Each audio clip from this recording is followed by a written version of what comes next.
अभी तो ये लड़ाई शुरू भी नहीं हुई थी। अभी तो भारत सिर्फ अपना बचाव कर रहा था और उतने ही हमले कर रहा था जिससे वो खुद को सुरक्षित रख सके। इसके बावजूद कुछ ही घंटे के अंदर अंदर पाकिस्तान घुटने पर आ गया, सीज फायर की अपील करने लगा और भारत ने दरियादिली दिखाते हुए सीज फायर पर अपनी सहमति जता दी। लेकिन ऐसा क्या हुआ कि जो लड़ाई पाकिस्तान लड़ने चला था उसके शुरू होने से पहले ही वो सरेंडर हो गया?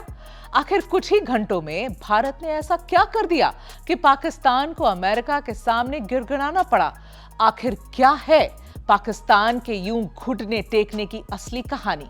आज बात करेंगे हम विस्तार से। हेलो एंड वेलकम, मैं हूं मेघा प्रसाद और आप देख रहे हैं एबीपी लाइव। टीवी मीडिया से लेकर डिजिटल मीडिया और प्रिंट मीडिया तक में आपने पाकिस्तान के सरेंडर की, इस सीज फायर की, अमेरिकी हस्तक्षेप की तमाम खबरें देखी पढ़ी होंगी, तमाम विश्लेषण देखे सुने होंगे।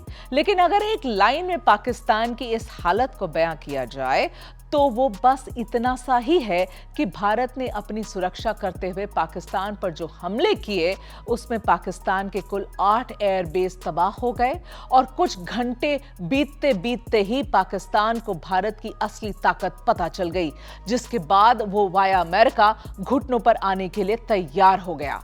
ये कहानी शुरू हुई पहलगाम में उस आतंकी हमले से जिसमें कुल 26 लोग मारे गए। इस हमले के बाद ये तो तय ही था कि भारत बदला लेगा, लेकिन कब और कैसे इसकी जानकारी किसी को नहीं थी। हमला तब हुआ था जब अमेरिका के उपराष्ट्रपति जेडी वांस भारत के दौरे पर आए थे। तो 1 मई को जेडी वांस ने भारत के प्रधानमंत्री नरेंद्र मोदी को फोन किया और जानने की कोशिश की कि भारत आखिर क्या करना चाहता है। भारत के प्रधानमंत्री का जवाब वही था जो उन्होंने इस देश की जनता से पहलगाम के हमले के 1 दिन बाद कहा था, और वो ये था कि हम आतंकियों को नेस्तनाबूद कर देंगे और इसमें किसी को किसी भी तरह की शक व शुबा नहीं होनी चाहिए। उस दिन ये बात खत्म हो गई और 7 मई को भारत ने ऑपरेशन सिंदूर लॉन्च कर दिया। इस ऑपरेशन में भारत ने पाकिस्तान के कुल 9 आतंकी ठिकानों को अपना निशाना बनाया, जिसमें कांदाहार प्लेन हाईजैक और पुलवामा जैसे आतंकी हमले में शामिल पाकिस्तान के 3 बड़े आतंकी यूसुफ अजहर, अब्दुल मलिक राउफ, मुदस्सिर अहमद समेत कुल 100 आतंकी मारे गए। भारत का यह ऑपरेशन कितना बड़ा था वो इस सैटेलाइट इमेज से समझ में आ जाता है। जहां हमले से पहले ठीक ठाक रिहायशी थी, वहां अब सिर्फ मलबा बिखरा पड़ा है। भारत के इस ऑपरेशन के जवाब में पाकिस्तान ने पहले तो बॉर्डर पर सीज फायर तोड़ा, फिर उसने ड्रोन और मिसाइल से हमले शुरू किए।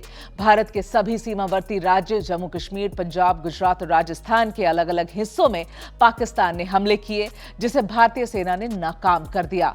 पाकिस्तान हमला करता रहा और भारत उसे नाकाम करता रहा। इस बीच अमेरिका के उपराष्ट्रपति जेडी वांस ने भारत के प्रधानमंत्री को फिर से फोन किया और यह जानने की कोशिश की कि अब आगे का रास्ता क्या है। पीएम मोदी की ओर से जवाब साफ था कि हमारा ऑपरेशन सिंदूर सिर्फ आतंकियों को ठिकाने लगाने के लिए था। पाकिस्तान के किसी आम नागरिक, किसी सैन्य ठिकाने या किसी भी दूसरी जगह को भारत ने निशाना नहीं बनाया था। लेकिन अगर पाकिस्तान आगे कुछ भी करता है तो भारत का जवाब बेहद विनाशकारी होगा और पाकिस्तान को उसका अंजाम भुगतने के लिए तैयार रहना होगा। यह पूरी बातचीत है 9 मई की। इस दौरान पाकिस्तान के हमले जारी थे और भारत उसका जवाब दे रहा था।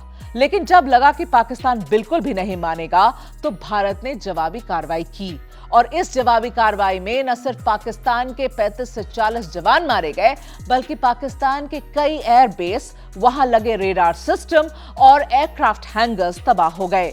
ये तबाही भी कितनी बड़ी थी, इसे ग्राफिक्स और सेना की ओर से जारी की हुई सैटेलाइट इमेज के जरिए बखूबी समझा जा सकता है।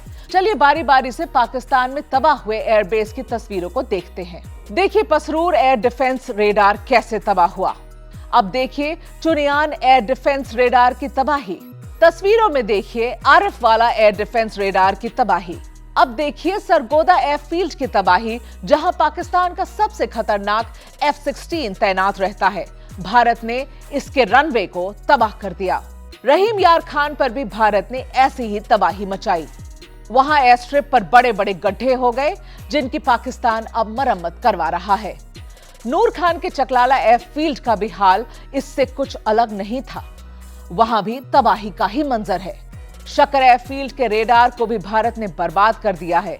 इसके अलावा एयरक्राफ्ट सेंटर पर भी भारत ने सटीक निशाना लगाया है।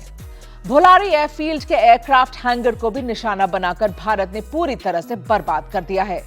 इसके अलावा जकोबाबाद में भी एयरक्राफ्ट हैंगर को ही निशाना बनाया गया है।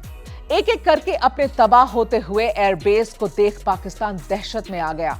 उसे यह बात बखूबी समझ में आ गई कि पाकिस्तान का हर मिलिट्री बेस, हर एयरबेस और सेना का हर एक ठिकाना भारत के निशाने पर है और भारत जब चाहे, जैसे चाहे उसे तबाह कर सकता है।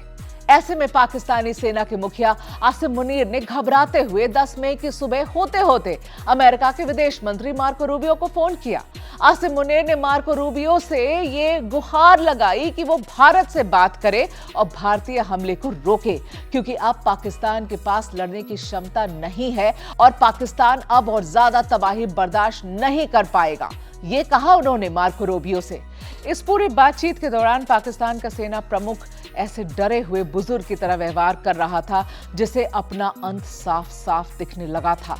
जब मार्को रूबियो ने आसिम मुनीर की बात में साफ साफ खौफ दिखने लगा तो उन्होंने भारत के विदेश मंत्री एस जयशंकर से बात की। एस जयशंकर ने भारत का पक्ष रखा और साफ तौर पर कहा कि हमने इसकी शुरुआत नहीं की थी, पाकिस्तान ने की थी, तो हमला भी उसे ही रोकना है।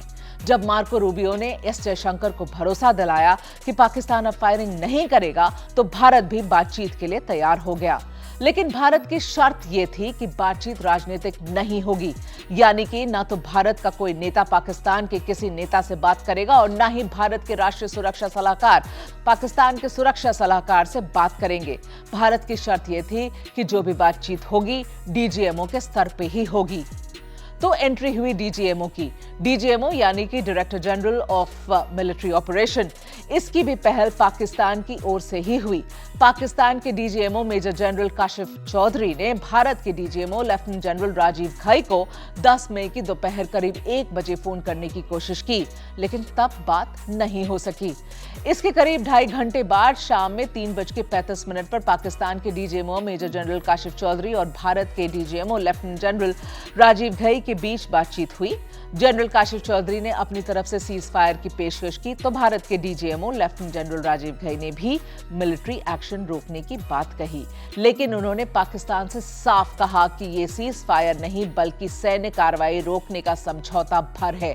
इसके बाद 10 मई की शाम करीब 5:30 पर भारत के विदेश सचिव विक्रम मिस्री ने सैन्य कार्रवाई को रोकने की पुष्टि की और इस तरह से एक बड़े जंग की तरफ बढ़ रहे दोनों देशों के बीच युद्ध टल गया। इस पूरी कवायद में पाकिस्तान को एक बात साफ तौर पर समझ में आ गई और वो बात सिर्फ इतनी सी है कि भारत ने जब अपनी सुरक्षा करने के लिए पाकिस्तान में इतनी तबाही मचा दी और पाकिस्तान उसे रोक नहीं पाया, तो जब भारत खुद से हमला करना चाहेगा तब पाकिस्तान में तबाही का मंजर क्या होगा। और ये बात सिर्फ पाकिस्तान को ही नहीं समझ में आई बल्कि पूरी दुनिया को भी समझ में आ गई है कि भारत के पास अपने बचाव के लिए जिस एयर डिफेंस की क्षमता है और जवाब देने के लिए जो तय किए गए टारगेट को ध्वस्त करने की जो क्षमता है, उसका तोड़ किसी के भी पास नहीं है। तो भारत के साथ उलझने में नहीं, सुलझे रहने में ही भलाई है।